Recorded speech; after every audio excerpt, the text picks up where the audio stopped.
फूल का शबाब क्या। बपीदा ने जब रियलाइज किया तो फिर उन्होंने रफी साहब को कॉल किया कि रफी साहब गाने में एक हल्की सी चूक हो गई है। तो रफी साहब ने कहा कि कोई बात नहीं, बाद में से फिर से हम रिकॉर्ड कर लेंगे। लेकिन बदकिस्मती से वो दिन कभी नहीं आया। जवाब क्या।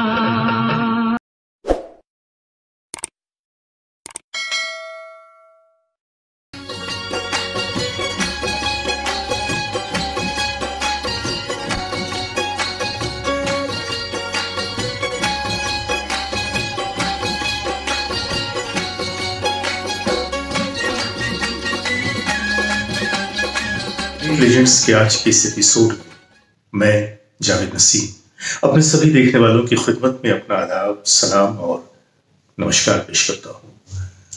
और आज फिर एक छोटी सी कहानी लेकर आप लोगों के सामने। ये बात है सन 1980 की।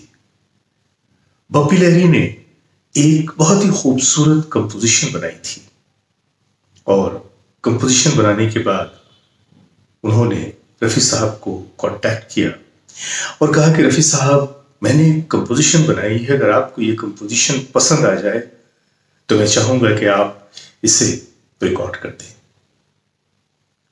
ये वो वक्त था कि जब रफी साहब फिर से बहुत ज्यादा मसरूफ हो गए थे और उनके पास रिकॉर्डिंग के लिए बिल्कुल वक्त नहीं था।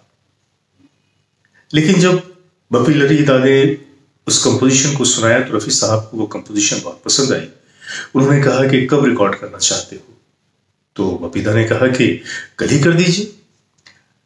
तो रफी साहब ने कहा कि ठीक है, गर्चे मैं बहुत ही मसरूफ हूं, लेकिन मैं कल आकर तुम्हारे इस गाने की रिकॉर्डिंग कर दूंगा। दूसरे दिन रफी साहब स्टूडियो पहुंच गए। गाना वाकई बहुत खूबसूरत था। रफी साहब ने उसकी रिकॉर्डिंग कर दी और चूंकि रफी साहब बहुत जल्दी में थे, गर्चे रफी साहब का एक तरीका था कि किसी भी गाने की रिकॉर्डिंग करने के बाद वो बजाते खुद उसे कई कई बार सुनते थे। लेकिन उस दिन चूंकि उनके पास वक्त नहीं था, लिहाजा रिकॉर्डिंग के बाद ही वो स्टूडियो से निकले, कार में बैठे और अपनी दूसरी रिकॉर्डिंग की तरफ चले गए।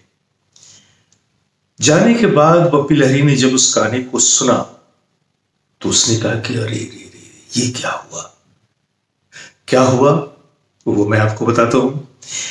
ये गाना था फूल का शबाब क्या, हुस्न महताब क्या, आप तो फिर आप हैं, आपका जवाब क्या। जी, फूल का शबाब क्या, हुस्न महताब।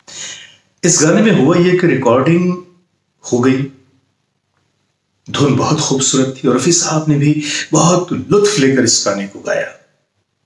लेकिन आखिर में खत्म करने से पहले उसमें एक लाइन आती है कि आप तो फिर आप हैं, आपका जवाब क्या। जब दूसरी बार इस गाने को, इस लाइन को रिपीट किया गया कि आप तो बस आप हैं, आपका जवाब क्या, क्या की जगह रफी साहब ने कह दिया आपका जवाब का। गर्चे फिर बाद में उन्होंने उसको सही कर लिया, लेकिन वो एक चूक तो हो गई थी।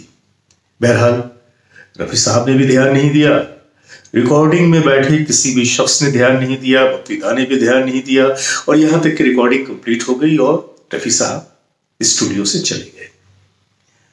बपीदा ने जब रियलाइज किया तो फिर उन्होंने रफी साहब को कॉल किया कि रफी साहब, गाने में एक हल्की सी चूक हो गई है। तो रफी साहब ने कहा कि कोई बात नहीं, बाद में से फिर से हम रिकॉर्ड कर लेंगे। लेकिन बदकिस्मती से वो दिन कभी नहीं आया, क्योंकि उसके बाद रफी साहब का इंतकाल हो गया और वो गाना जूं का तू पड़ा रहा। गाना जूं का तू पड़ा रहा, लेकिन गाना इतना खूबसूरत था कि बपीदा चाहते थे कि इस गाने का इस्तेमाल किया जाए। ये बात मैं आपको बता रहा हूं 1980 की, रफी साहब की मौत के कुछ दिनों पहले की। लेकिन फिर बपीदा ने इस गाने को जब यूज करने का फैसला किया तो 1989 में रिलीज होने वाली फिल्म फर्ज की जंग, जिसमें गोविंदा और नीलम थे, इस गाने का इस्तेमाल किया गया और गोविंदा पे इस गाने को फिल्माया गया। गोविंदा ने भी बड़ी खूबसूरती के साथ इसे अदा किया। अगर आप इस गाने को गौर से सुनेंगे तो देखिएगा कि बिल्कुल आखिर में रफी साहब ने गाया है, आप तो फिर आप हैं, आपका जवाब का। टेक्नोलॉजी उस जमाने में उतनी ज्यादा मजबूत नहीं थी, उतनी एडवांस नहीं थी, लिहाजा उससे बदला नहीं जा सका।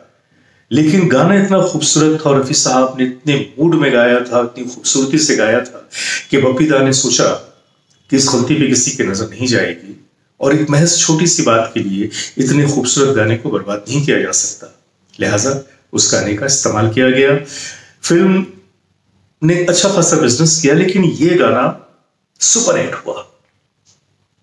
और आपने देखा होगा कि बप्पी दा जब भी किसी प्रोग्राम में जाते हैं, कहीं भी जब गाने की बात आती है तो ये लाइन वो जरूर गुनगुनाते हैं कि फूल का शबाब क्या, हुस्न महताब क्या, आप तो बस आप हैं, आपका जवाब क्या।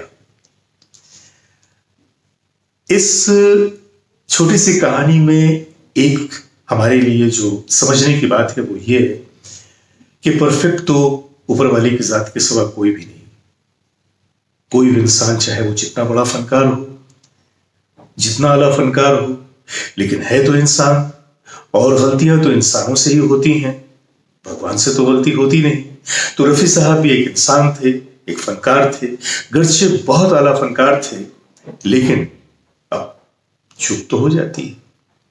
मैंने सोचा कि आज इस छोटी सी बात को आप लोगों के सामने रखूं ताकि आप लोग इस गाने को एक बार फिर से सुने और महसूस करें कि हाँ, यहां पे रफी साहब से थोड़ी सी चूक हो गई थी। वैसे वो चूक बहुत बड़ी नहीं थी और आज के डेट में तो उस चूक को बहुत ही आसानी के साथ मिटाया जा सकता था, बदला जा सकता था। लेकिन अब ये बात 1980 की है, उस जमाने की टेक्नोलॉजी भी ऐसी एडवांस नहीं थी। बहरकैफ ये छोटी सी कहानी आप लोगों के हवाले। अब इसमें यह ना समझें कि रफी साहब की फनकारी पे उंगली उठाई जा रही है, बिल्कुल नहीं। ना रफी साहब की आवाज के बारे में कोई बात कही जा सकती है, ना ही उनकी फनकारी के बारे में। लेकिन सिर्फ यह बताना चाहता हूं कि रफी साहब की शायदाई कितनी मोहब्बत से और कितने ध्यान से उनके नगमों को सुनते हैं। आज के लिए बस इतना ही। अपने दोस्त जावेद नसीम को इजाजत दीजिए, फिर मिलेंगे। आप तो बस